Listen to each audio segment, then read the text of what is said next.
The WNBA just made a confession that changes absolutely everything about Caitlin Clark, and trust me, you're not ready for what I'm about to expose. But first, let me blow your mind with this. A player most people couldn't name 2 weeks ago just gained over 1.4 million followers for doing one simple thing: protecting Caitlin Clark.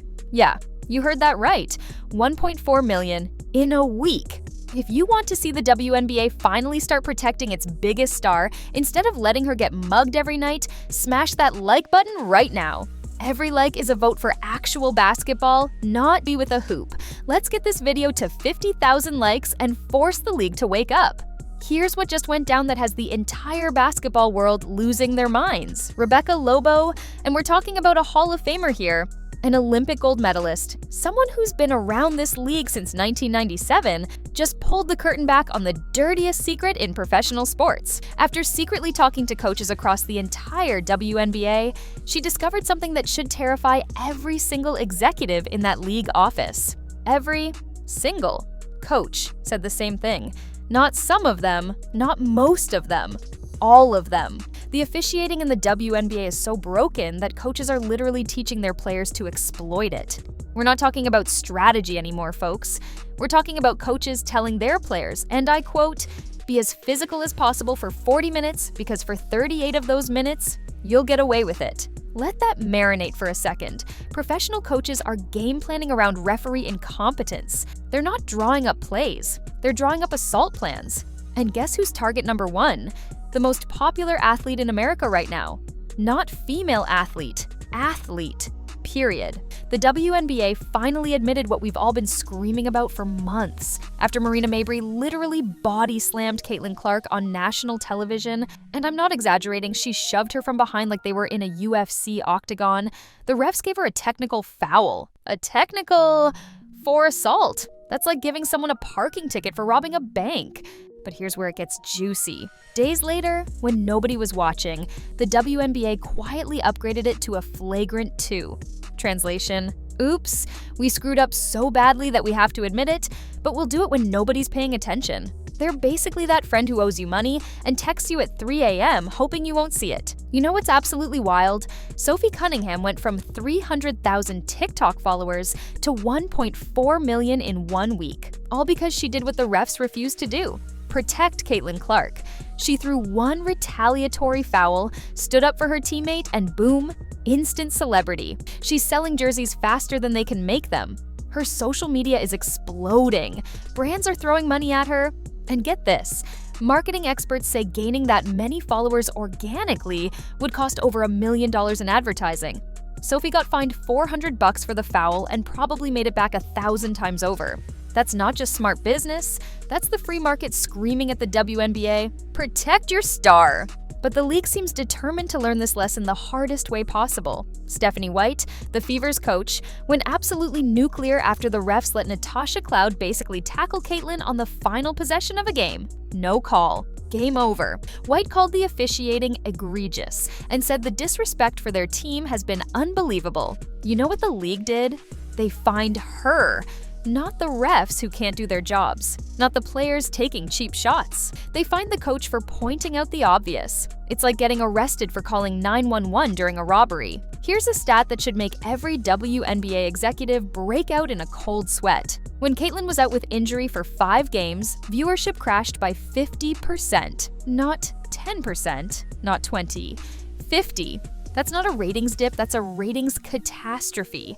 That's like McDonald's running out of burgers. Then she comes back, drops 25 points, hits 3 logo threes in 38 seconds, and suddenly everyone's watching again. Their game against the Liberty peaked at 2.8 million viewers. That's more than NHL Stanley Cup Finals games. A regular season WNBA game outdrew the championship of a sport that's been around for over a century. And how does the league respond? By letting refs turn games into cage matches. By creating an environment where coaches literally tell players to hack and grab because they know the whistles won't blow. By finding coaches who speak up while ignoring the actual problems. Let me paint you a picture of how insane this has gotten. Just last week, Angel Reese, and remember, she's not exactly Caitlin's best friend, went off on the refs saying, "I am tired of this stuff and it has to be fixed." When Angel Reese and Caitlin Clark fans agree on something, you know it's bad. That's like Democrats and Republicans agreeing on pizza toppings. The infrastructure problems are mind-blowing. NBA refs are full-time employees making six figures. WNBA refs, they get paid by the game and work college ball in the off-season. NBA games have replay centers with multiple angles and detailed reports. WNBA refs review calls on a tiny monitor at the scorer's table, like they're checking their Instagram.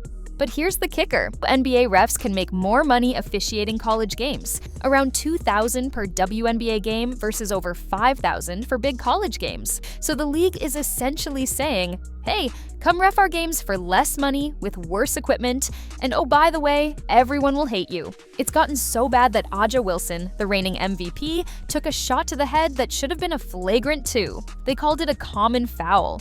She's now in concussion protocol, missing games, because refs couldn't be bothered to protect one of the league's biggest stars. Imagine if someone clotheslined LeBron and the ref was like, hey, play on. Kelsey Plum said opponents are just coming and effing swinging with no calls. Becky Hammon, one of the most respected coaches in basketball, went ballistic about the officiating. This isn't one team complaining, this is the entire league screaming that something's broken. The examples of Caitlin getting mauled are endless. Jason Sheldon literally clawed at her face. Marina Mabrey body slammed her.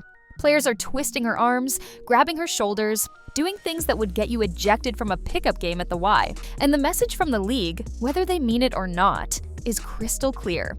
Open season on Caitlin Clark. You want to know how bad it's gotten? Players are saying they adjust their playing style not for strategy, but for survival. They're worried about getting injured because the refs won't protect them. That's not basketball. That's barely controlled chaos with a 24-second shot clock. The Sophie Cunningham phenomenon proves what everyone already knows. She defended Caitlin once, and became an instant celebrity. Her jerseys are back-ordered until July. She's got endorsement deals flowing in. She went from a role player to a household name in less time than it takes to get Amazon Prime delivery. Marketing experts are calling it unprecedented growth. One agent said they work with huge athletes who've gone viral, but they've never seen anything like this. Sophie's team is fielding partnership offers left and right, all because she did what the league won't do: protect their golden goose. And it's not just Sophie. The Fever's ratings are through the roof. Their merchandise sales are insane. Other teams are seeing increased attendance when they play Indiana. The Caitlin Clark effect is real, it's massive, and it's lifting every boat in the harbor. Except the league seems determined to poke holes in their own ship. Here's what kills me. Other leagues figured this out decades ago. The NHL had an unspoken rule about Wayne Gretzky. You could hit him, sure, but cheap shots? Your enforcer was coming for you? The NBA protects its stars like they're made of gold, because they basically are. The NFL treats quarterbacks like they're wrapped in bubble wrap. But the WNBA, they're letting their meal ticket get beat up night after night while finding people who complain about it. It's like having a winning lottery ticket and using it as a coaster. The international angle makes this even crazier. When Team USA was selected for the Olympics, they left Caitlin off the roster. You know what happened? More people complained about that than celebrated the actual team. The woman transcends the sport, and the sport seems resentful of that fact. Meanwhile, coaches are having to waste practice time teaching players how to survive bad officiating instead of teaching actual basketball. One coach told Rebecca Lobo they specifically game plan around ref incompetence. That's not developing talent, that's developing survival skills. The timing couldn't be worse. The WNBA is having its moment. Attendance is up. TV ratings are exploding. Sponsors are interested. And what image are they projecting? A league where the best player gets assaulted nightly while refs check their watches. You know what's really twisted? The league keeps talking about letting them play and playoff intensity. But there's a difference between physical basketball and assault. When J.C. Sheldon raked Caitlin across the eyes, that's not tough defense, that's battery. When Marina Mabrey shoved her from behind after a dead ball, that's not intensity, that's a cheap shot. The double standard is suffocating. When coaches complain about officiating, they get fined. When players take cheap shots, they get a slap on the wrist days later when nobody's watching. The system isn't just broken, it's backwards. It's punishing the victims and protecting the perpetrators. Here's a fun fact that should terrify the league office. Sophie Cunningham was a black belt at age 6.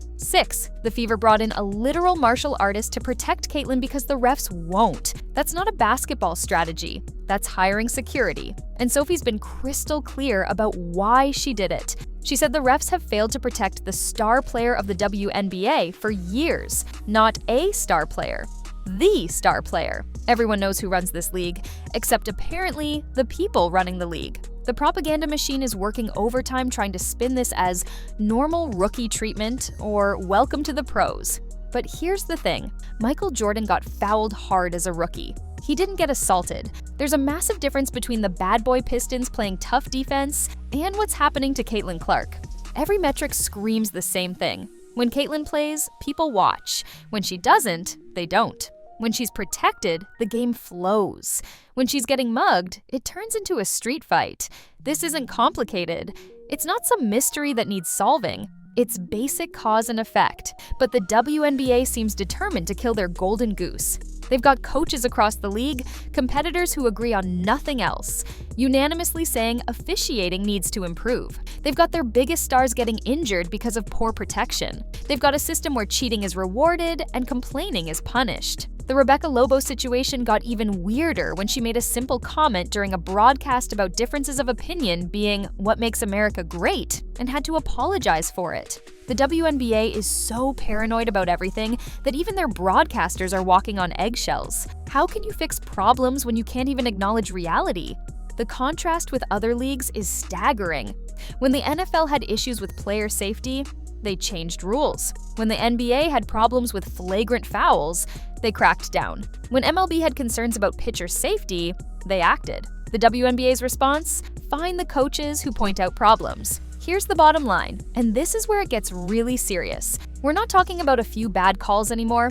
We're talking about a systematic failure that could derail the biggest opportunity women's basketball has ever had. Caitlyn Clark is a once-in-a-generation talent doing things nobody's seen before, and the league is letting her get brutalized. The Sophie Cunningham explosion proves fans are desperate for someone, anyone, to protect Caitlyn. They're so starved for it that they'll make instant celebrities out of anyone who stands up for her. That should be a 5-alarm fire for the league office. Your fans are telling you exactly what they want, and you're ignoring them. Every game where Caitlyn gets targeted and refs do nothing is another crack in the foundation. Every missed call is another fan questioning why they're watching. Every coach who gets fined for speaking truth is another sign that the system is broken beyond repair. The WNBA is at a crossroads. They can either fix this officiating crisis and protect their most valuable asset, or they can continue down this path and watch everything Caitlyn Clark has built for them crumble. Because make no mistake, if she gets seriously injured because of this negligence, it's game over for the WNBA's momentum. The clock is ticking. The fans are watching. The message is clear. Protect Caitlyn Clark or watch your league return to irrelevance. It's not a threat. It's not an opinion. It's simple mathematics. She is the tide that lifts all boats. And right now, the WNBA is drilling holes in the hull. If you made it this far, you're as invested in fixing this mess as I am. Hit that subscribe button and notification bell right now, because we're not letting this story die. The WNBA might want to sweep this under the rug, but we're going to keep shining a light on it until something changes. Because Caitlyn Clark isn't just the face of the WNBA, she's the future of women's basketball, and that future is worth fighting for.